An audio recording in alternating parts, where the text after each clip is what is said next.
Brasil dá mais um importante passo no cenário jurídico internacional.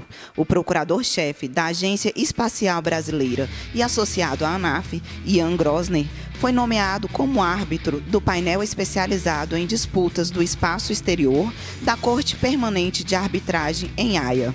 Um reconhecimento que orgulha a advocacia pública brasileira e projeta o país na vanguarda da diplomacia e do direito espacial. Para quem não é familiarizado com o tema, quais são os principais aspectos do direito espacial e como ele se diferencia do direito aeronáutico? Ótimo. Obrigado pela pergunta. Realmente, direito espacial e direito aeronáutico são dois ramos diferentes do direito, né? Eu diria que eles são primos ou irmãos, mas de fato são ramos distintos.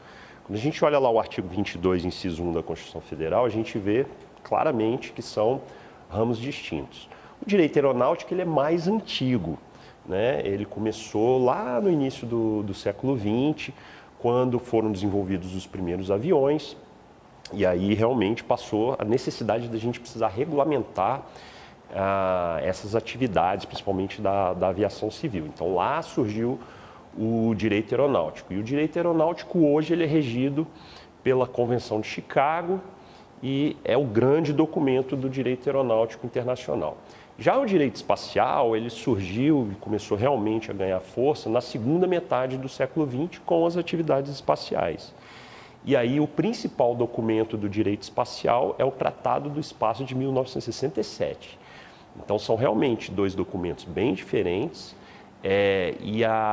O objeto destes ramos do direito, apesar de serem próximos, mas diferem e tem realmente princípios, regras bem diferentes entre eles. Quando e por que o senhor começou a se interessar pelo direito espacial? Houve algum evento ou caso específico que despertou esse interesse?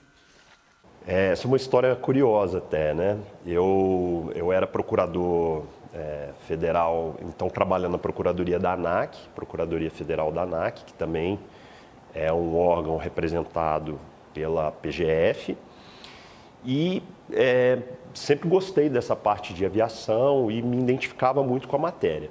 Mas como no Brasil a gente não tem um mestrado, uma especialização nessa área específica de direito aeronáutico, eu apliquei para fazer um mestrado fora do Brasil, mas esses mestrados eles são nas duas áreas, em direito aeronáutico e direito espacial. Então eu fui estudar fora, fiz o meu mestrado na Universidade de Leiden, na Holanda. Então o primeiro semestre lá praticamente foi todo direito aeronáutico, o segundo semestre foi do direito espacial. Aí foi quando eu realmente tomei contato com o direito espacial e me apaixonei pelo direito espacial. E nisso, quando eu voltei para o Brasil, eu falei assim, então eu vou trocar, vou fazer aí uma mudança. E aí, por razões diversas, acabei saindo ali da ANAC. Demorou para eu chegar aqui na EB, não foi assim logo depois que eu voltei do mestrado. Mas em 2022, finalmente consegui aqui, até convite de um outro colega nosso associado, o Dr. Henrique Trócoli, que era o procurador-chefe à época, me convidou. Então, em 2022, eu vim para a EB e, desde então, tenho assim, realmente me dedicado ao direito espacial. Quais são os desafios mais relevantes que o direito espacial enfrenta hoje, especialmente com o aumento da exploração comercial do espaço? Excelente pergunta. De fato, a atividade espacial, quando ela começou lá nos anos 60, ela era uma atividade muito estatal. Eram os países, e pouquíssimos países naquela época, realmente, que detinham tecnologia para fazer as atividades espaciais. Então, começo mesmo da chamada primeira corrida espacial, Estados Unidos e então União Soviética, né? Então, ficavam ali disputando quem que ia lançar a primeira nave, quem ia mandar o primeiro ser humano para o espaço, quem ia chegar na Lua, essa coisa toda. Bom, passados esses anos, hoje o número de países que já detêm tecnologia espacial, que já, por exemplo, constrói seu próprio satélite para mandar para o espaço, aumentou muito. E, principalmente nessa última década, a gente viu uma maior participação do setor privado, das empresas, né, no setor espacial. Então, isso cria um desafio extra para o direito espacial, porque o direito espacial, quando ele foi criado nessa ótica de responsabilidade dos estados. Essa é uma regra que está lá no Tratado do Espaço e continua até hoje. Então, quando há, por exemplo, um acidente envolvendo, ainda que seja de uma empresa privada, aquela indenização ela é devida pelo estado que aquela empresa pertence. Então, vamos dar um exemplo aqui. SpaceX, se um satélite da SpaceX se choca com outro no espaço, ou cai na reentrada ou qualquer outra coisa em terra, quem responde internacionalmente por este dano são os Estados Unidos, porque a empresa é sediada nos Estados Unidos. Então, realmente, agora nós temos então essa nova, vamos dizer assim, realidade, que é a participação cada vez crescente das empresas privadas. Então, a gente vai ver cada vez mais empresas comerciais participando do processo espacial e nós aqui, por exemplo, no Brasil e na EB, a gente tem trabalhado nos últimos anos justamente para atrair esse mercado privado para operações no Brasil. Então, só para dar um exemplo para vocês, este ano, agora de 2025, há um lançamento que será feito a partir da base de Alcântara, no Maranhão, do CLA, e esse lançamento vai ser feito por uma empresa sul-coreana, uma empresa privada sul-coreana. Então, isso mostra que temos cada vez mais essa atividade comercial das empresas privadas e o direito espacial tem que saber exatamente como lidar com essa nova realidade. Como o senhor vê a evolução do direito espacial nos próximos anos? O Brasil está bem posicionado nesse cenário global? Olha, eu diria que o Brasil está muito bem posicionado por algumas razões. O Brasil participa desde o início dessa regulamentação do espaço, né? Ou seja, o próprio surgimento do direito espacial. O Brasil é um dos países fundadores do COPUS, que é o Comitê para Uso Pacífico do Espaço Exterior, que é um comitê que existe desde 1958 na ONU. E o Brasil sempre fez parte desse comitê, continua fazendo parte. O Brasil tem um trabalho à frente do comitê destacado. Então, o Brasil, nesse cenário global, nessa parte justamente da regulamentação, da governança, etc., tem um papel muito importante, porque justamente o Brasil tem uma característica nas suas relações internacionais que ele consegue conversar com todos os países, conversa dos Estados Unidos, China, Rússia, países da nossa região, da América Latina. O Brasil realmente tem essa capacidade e isso reflete justamente nessa possibilidade do país participar ativamente da regulamentação dessas normas, né, do direito espacial na forma internacional. Qual será a sua principal área de atuação como árbitro no painel especializado em disputas do espaço exterior da PCA? Ótimo. Primeiro, o PCA, né, é um órgão aí, com mais de 100 anos, então tem essa expertise justamente nas arbitragens internacionais, então é um órgão realmente de prestígio. E vejam que interessante, eles criaram, e isso foi justamente a partir do Tratado do Espaço, lá de 1967, uma lista específica para árbitros, para disputas relacionadas ao espaço exterior. Por quê? Porque o Tratado do Espaço e também alguns outros tratados, principalmente a Convenção de Responsabilidade, elas não definem para essas questões espaciais, por exemplo, uma corte internacional para julgar.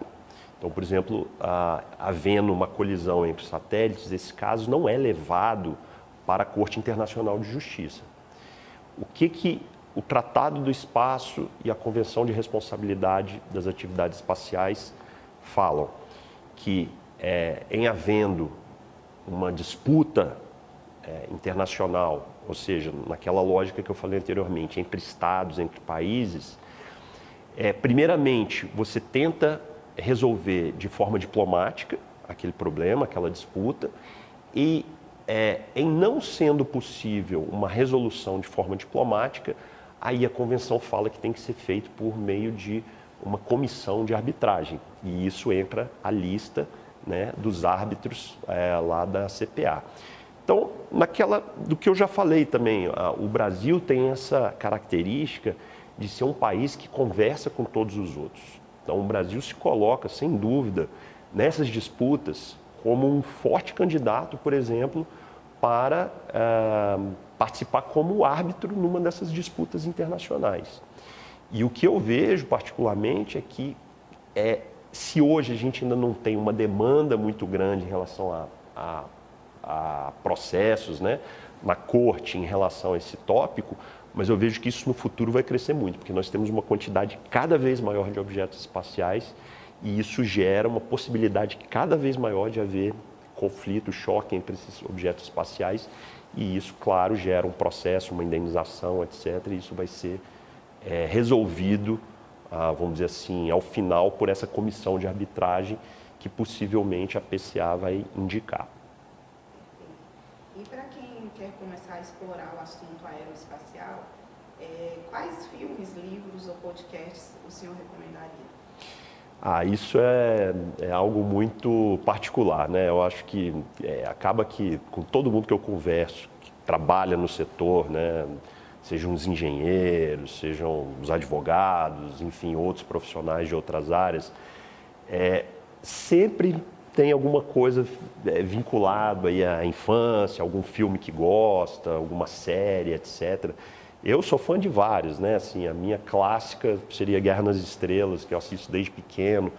Então conheço já todos os filmes, as séries que se derivaram, né? Mas tem muita coisa hoje, o material, eu diria que é cada vez maior, você tem facilidade, né? Acesso, hoje nós temos aí podcasts e outros programas aí gratuitos na área espacial.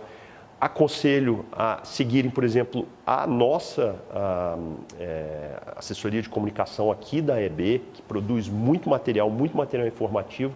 Inclusive, toda sexta-feira sai uma dica de filme, de livro, de série. Então, sigam aí a EB nas redes sociais, que você também vai ter uma dica muito, muito valiosa de questões relacionadas ao espaço. Mas aí é livre para cada um, né? Assim, eu gosto muito de Guerra nas Estrelas, mas tem N coisas fascinantes aí que falam de espaço, seja ficção ou não ficção. Para quem quer começar a explorar o assunto aeroespacial, quais filmes, livros ou podcasts seriam recomendados? Na linha do que eu fiz, assim, os colegas advogados públicos que desejarem, aquilo, assim, realmente no Brasil a gente ainda não tem especialização nessa área, então busquem para os que realmente se interessem e tenham vontade de entrar realmente, seja no direito espacial, no direito aeronáutico, buscar se especializar sempre, né? E curiosidade. Eu acho que quando a gente é curioso, a gente vai atrás de informações, não se limitar somente ao direito, a textos legais, realmente entender o setor que a gente trabalha, né? Então a conversa, para mim, a que eu mais gosto é conversar muito com o pessoal da área técnica mesmo, engenheiros, físicos, astrônomos, porque aí realmente você consegue entender melhor do que você busca regulamentar, o direito, né? Busca regulamentar, para você entender exatamente do que se trata. Então, acho que isso é muito importante. A ANAF parabeniza Ian Grosner por sua nomeação e reforça seu compromisso com o fortalecimento da advocacia pública e da presença brasileira nas grandes questões internacionais. O espaço é o limite e o Brasil está preparado para ocupá-lo.